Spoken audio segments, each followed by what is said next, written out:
station. And if you look off to your right-hand side here, you're going to see the back of the animation building. Real exciting, huh? Believe me, it gets better. It does. Okay, but inside, Disney animators are currently working on Roller Coaster Rabbit.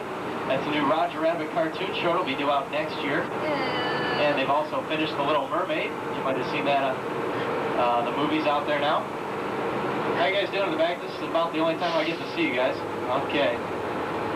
Well, here at the Disney MGM Studios, we feature sound stages, outdoor sets, state-of-the-art editing, and sound studios.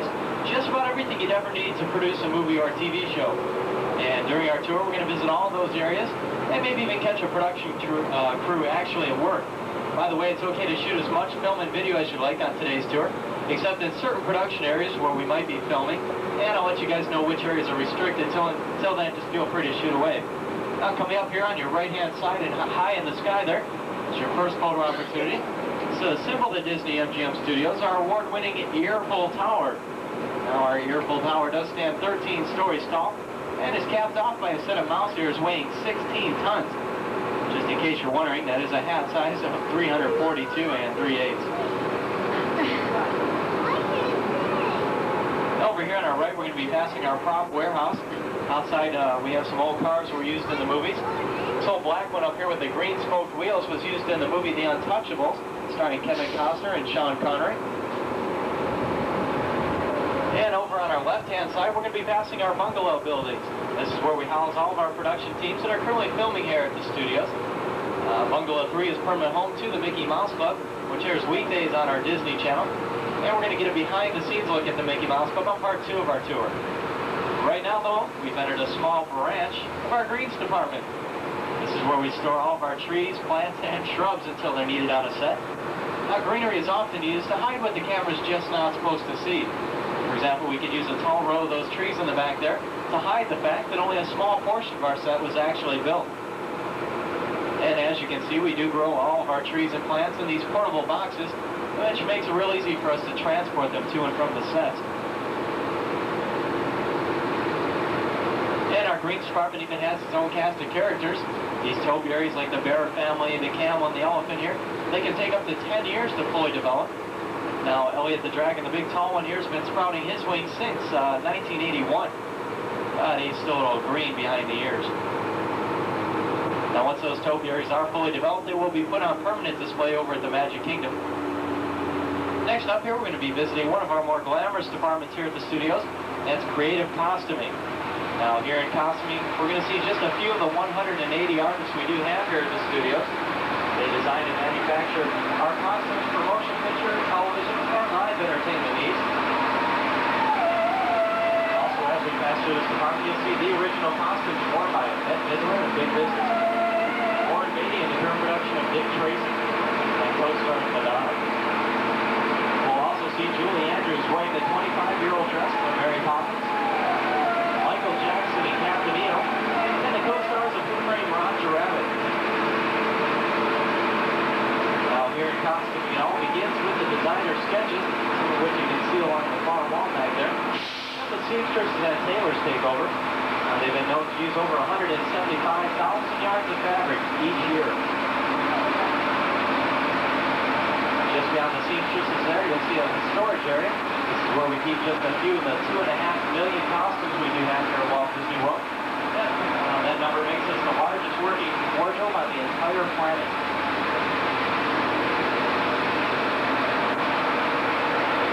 There's a lot more to movies than just costumes. Right now we're going to be visiting our lighting department. Here in lighting, we can provide up to 3.5 million watts of light for our motion picture and TV needs on or off the lot. Now, to give you a better idea, that is enough power to light up the entire city of Orlando. Now, the props for a motion picture and TV show can be found in antique shops, garage sales, flea markets, and just about anywhere. And if we can't find it, we'll go right ahead and build it. Next is our camera shop. This is where technicians maintain all the film and video equipment and shoots here at the studio.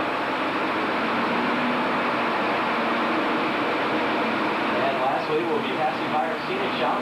This is where carpenters begin construction on sets that are later finished on the actual sound stages. Now, our talented artists have built everything from a 40-foot submarine used in a rock video shot here at the studio to the giant turntable seen on the Mickey Mouse Club. Now also inside our scenic shop, they built what we call a standing set. That's a set that gets used over and over again. Now a standing set can be as simple as a bedroom or a kitchen like we see on a sitcom, or it can be as elaborate as an entire house. And next up we're here, we're going to go into our back lot and visit some very unusual houses.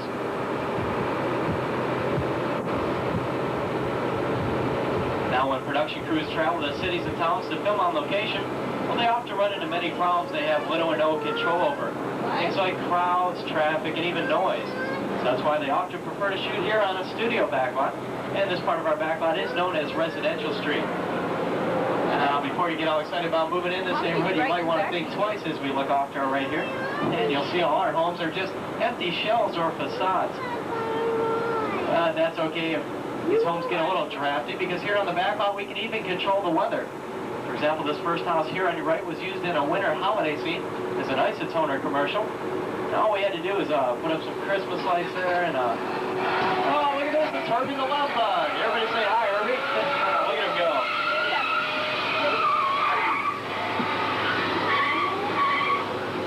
Herbie's still got a case of the acting bug, yeah. Well, that Midwestern-style house that Herbie's parked himself in front of was used in the Touchstone Pictures comedy Ernest Saves Christmas, starring Jim Varney. Know what I mean? Anyhow, that first house back there was used in a winter holiday scene, like I said. We put up some Christmas lights, a few pine trees in the front yard, and we even laid down 2.5 tons of man-made snow. It's about 95 degrees the day we shot that commercial back in July. Now, does anybody recognize this beige house off to our left here? If you don't, I'll give you a hint. It's home to B. Arthur, Betty White, Rue McClanahan, and Estelle Getty, the Emmy Award-winning Golden Girls. Now, what they do is shoot the exterior of the house right here on our backlot, and then edit it together with the interior footage shot on a soundstage in California. Now, once a home has been chosen for a production shoot, set designers come in and often add props and set dressings to give the house a more lived-in look. As you can see, they've been hard at work at this last house to our left, the blue one. Looks more like a real home when you have the flag out front, the toys in the yard, even the frisbee on the roof there. And you take a good look at that blue house, you'll be seeing that in an upcoming series of Coca-Cola commercials. They were here in May and shot 3 commercials right here on Residential Street.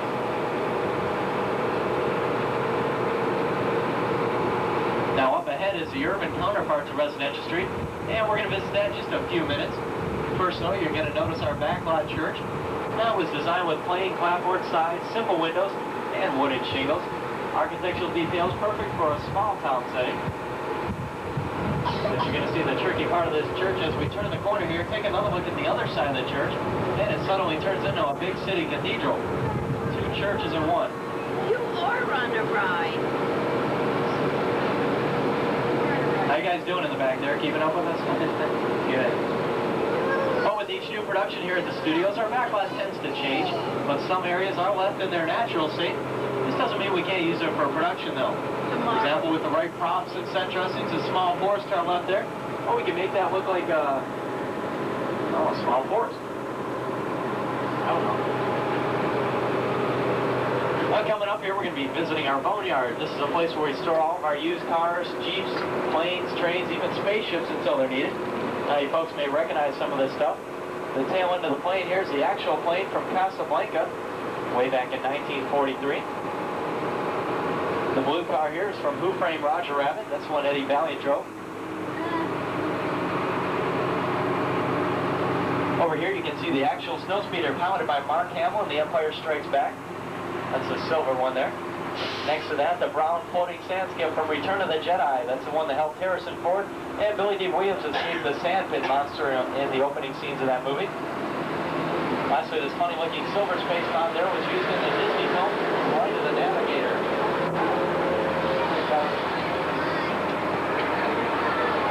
And this old wooden keelboat here was used way back in 1976 in a Disney film called Treasures of Matacupe, star Peter Ustinov. And lastly, up here, Wonder Woman's invisible jet. Oh, you guys, it works every single time.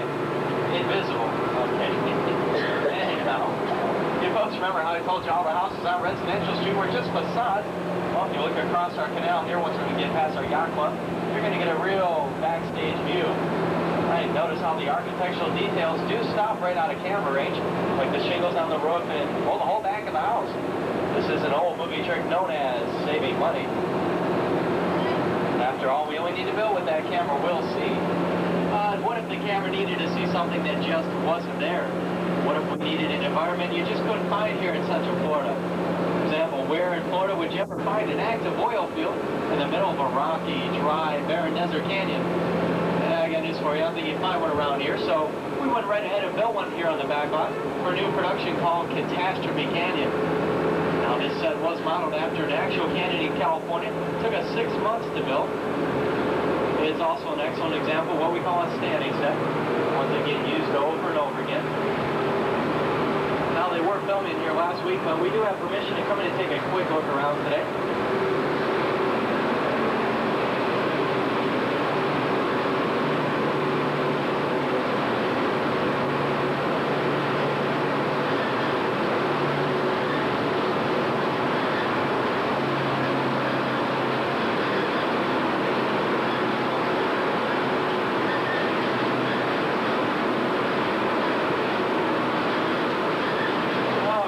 Why don't we park up here a second? I'll point a few things out.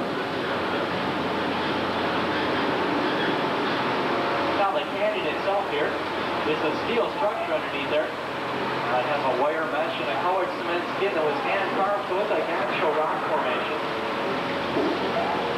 Now all the oil equipment you see in here is real. It was used in real oil fields at one time. Even the tanker truck's a real truck. Right now though it's just a large scale prop like the ones we just saw back in the boneyard. Now, that truck wasn't that easy to get in here. We couldn't just drive it in. We had to hoist it up and over the canyon with a crane and set it down in here. A production rehearsal. Not sure what's going on here.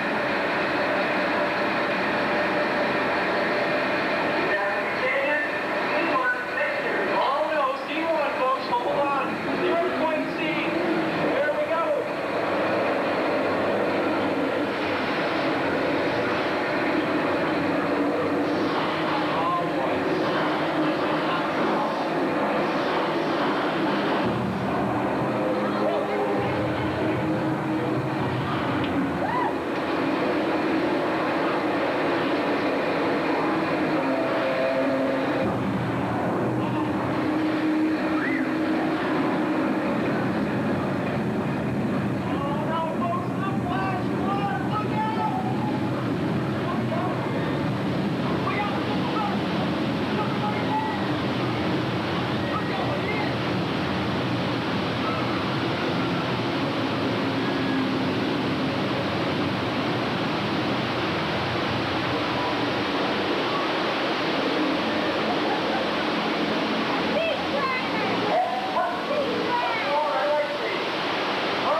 Catastrophe Canyon. Now, that wasn't a real movie, but those were real special effects. But right now we're going to take a look behind the scenes and see just how we did it. I got to tell you guys, some of you guys are pretty good actors back there. I saw a few scared-looking people, yeah? Those screams sounded pretty real. By the way, that was just Disney animated water. You're not really wet, okay? Now, once everybody's out of the canyon, you'll be able to see all these little yellow pipes running throughout the set. That carried all the gas for the fires and explosions we saw, while the white pipes there carry the water up to our 3 holding tanks at the top of the canyon. When we open the gates of these tanks, it sends 70,000 gallons of water down towards us. And to give the scene just a little bit more effect, some of the water was shot through those green air cannons in the back.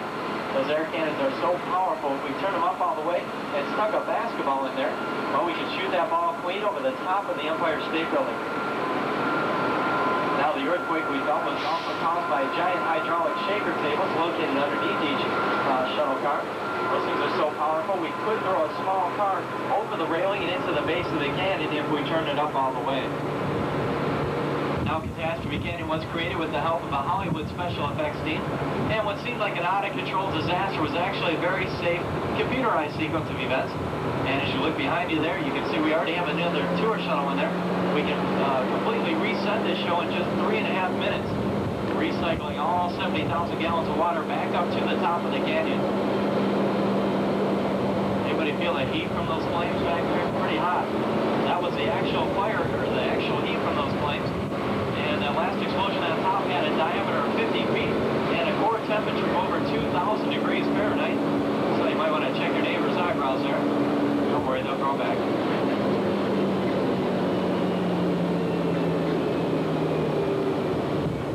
As we see, being in complete control is what makes our backlot so attractive to filmmakers. Actually, all of Walt Disney World is like one giant backlot. Film crews are often filming at our hotels, our tree farms, and even at the World Showcase pavilions over at Epcot Center.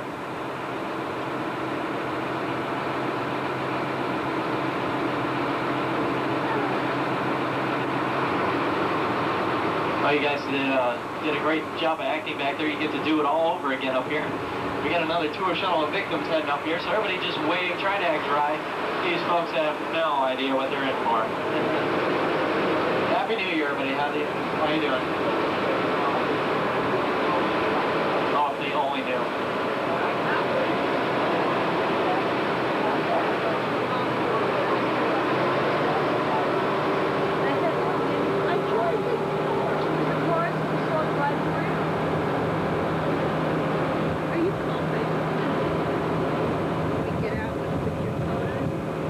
Let's see, do we have anybody on board from New York City today? New York City? And back there, yeah? Anybody ever visit New York City? Okay, we guys are going to feel right at home up here. We're now approaching our own little slice of the Big Apple. This is our own New York City, and up here you can have a great photo opportunity off to your right. And all you have to do is look down through this archway we're coming up to on your right-hand side, and you're going to get a great view of our skyscrapers off in the distance.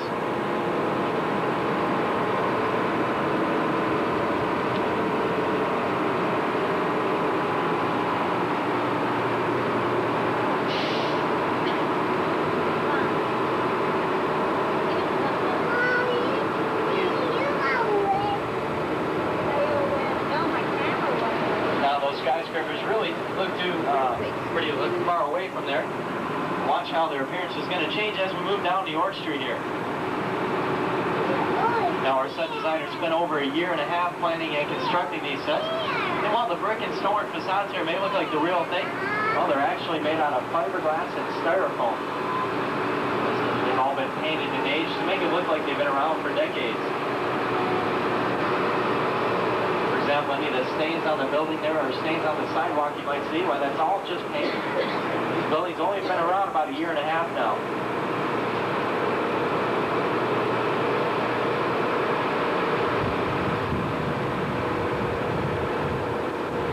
And if your script takes you to a different time and place, that's no problem. We can easily remove all the trees, the streetlights, even the parking meters. And with the right props, signs, and vehicles, well, we can make this street look like just about any city at any time.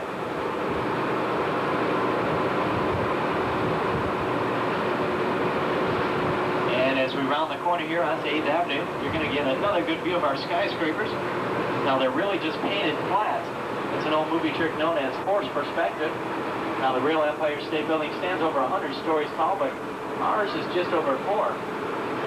And if your story doesn't take place in New York City, well, we can easily remove the Empire State and the Chrysler buildings. We can put you about just any city you want to be in. If you want to be in Chicago, we'll put up the Sears Tower flat. Seattle, we'll put up the Space Needle. Everything here on the backlot is pretty much interchangeable. Now, our set decorators spent months searching for just the right details to bring these streets to life, including the potholes we're now going through. Yeah, we even added those. Only at Disney. Even the manhole covers are real. They say Manhattan. Every little detail.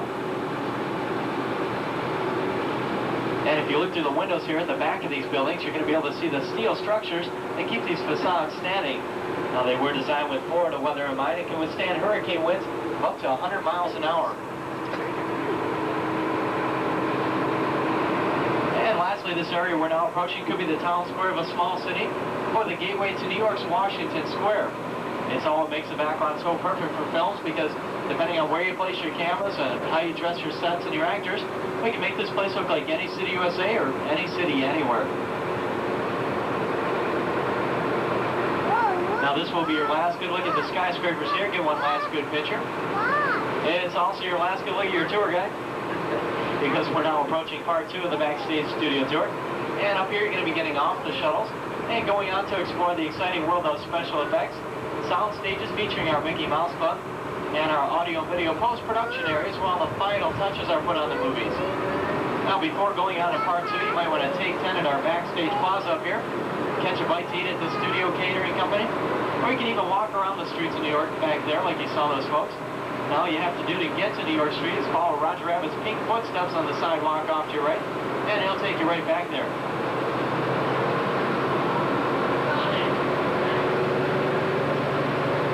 Now, I think we ought to give Lenny a big hand for Guinness here, one piece. Thanks, Lenny. And once again, my name is Tony, and I hope you enjoyed part 1 of the backstage studio tour, as well as the rest of your stay here at the studios. Bye-bye, folks. Hi, I'm Adam Lasko.